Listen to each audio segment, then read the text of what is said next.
Everybody was happy when the place hit the World Trade Center. Anybody tell you was not happy, they are hypocrites. From the Muslim nation, I'm telling you. Everybody. Why? Because that's it. This is what you teach your people in cowboy films. When you see the aggressor has been doing bad things, and then the hero comes and give him a couple of punches in his face, everybody cheer up, isn't it?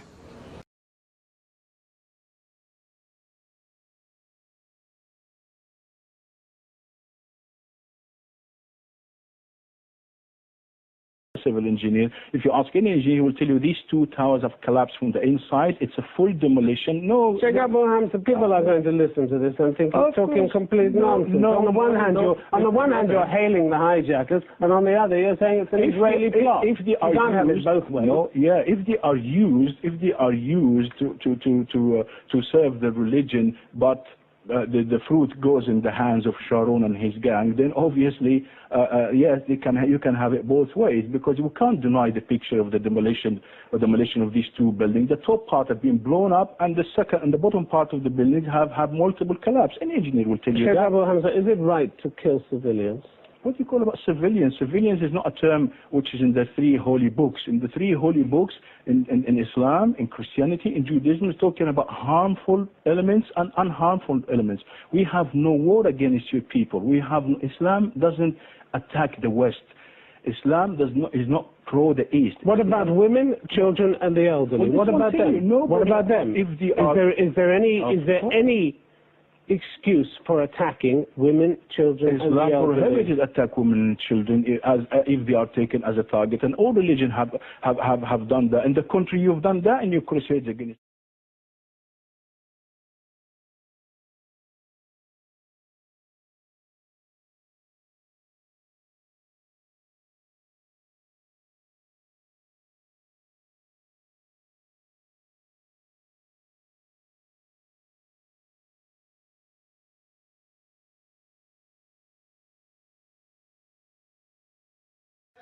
People who saw the airplane, they said, it cannot be a passenger carrier. It looked like a military plane. It didn't have any windows.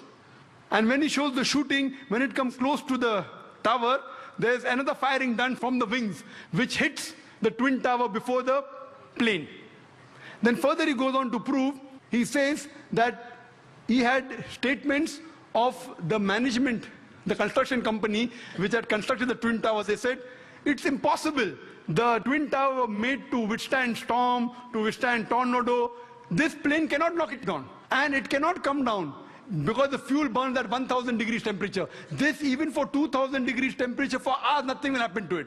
10 days later, he changes his statement and said, no, it's possible. Jet fuel can cause damage to the beams.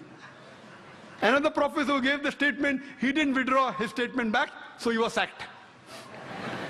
Furthermore, what they did, that in the documentary they show that when the Twin Towers came down, like how you willfully get down any building. And he gave statistics that many buildings in New York, tall skyscrapers, 40 floors, 60 floors, they caught fire for many hours, but none of them came down. It is the first building in the history of USA. It has come down that way. And he showed photographs that when building is deliberately brought down, how do they get down by the explosion? The same way it came down. There was systematic bomb blast. And people who went to rescue, whether it be the firemen, they were interviewed, they said that we were thinking that someone up was pressing the bomb button. And the bombs were going out, boom, boom, boom. So how the Twin Towers come down? They have given proof. Furthermore, they say that all the proofs given by the government, they analyzed. They said 19 hijackers, some of them, they were trained as flying off the plane. They went to the university and they interviewed the professors. Do you think that this person can do such an act? Impossible. The way the plane took a turn, and I have personally spoken to senior pilots who have flown big Boeings and Airbuses for several years. They said it's impossible to take such a turn. And imagine just a new person of few hundred of us takes a turn. What the experts say, it has to be a military plane. Furthermore, information given by the government, phone calls were there. Phone calls said that they said the passenger in the plane, they claimed that they were hijacked. One of the phone calls was by a flight attendant. She says that buildings, water, my God, my God.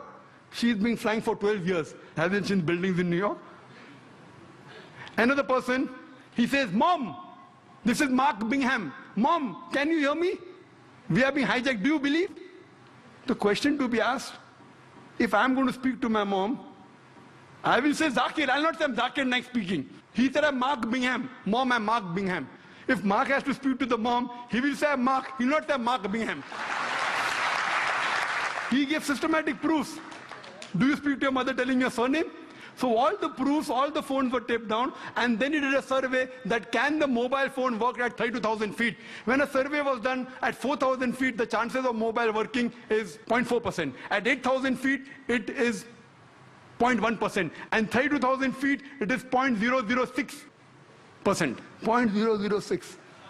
There's no chance. And the documentary says that today, USA is spending millions of dollars to reach mobile at that height. In 2001, they did it. Then there are many documentaries. Then the documentary says that there are black boxes. Every plane has got 2 black boxes. And the black boxes can withstand a temperature of 3,000 degrees centigrade for several hours. And in just 1,000 or 2,000 degrees, all the black boxes have been destroyed. He goes on systematically. And immediately, after a couple of weeks, Osama bin Laden, he gives an interview on the Ummah magazine. And he says that I am a Muslim, I will not lie. According to me, killing innocent women is prohibited, it is wrong. Killing innocent children is wrong. Killing any innocent human being is wrong, and Islam condemns it.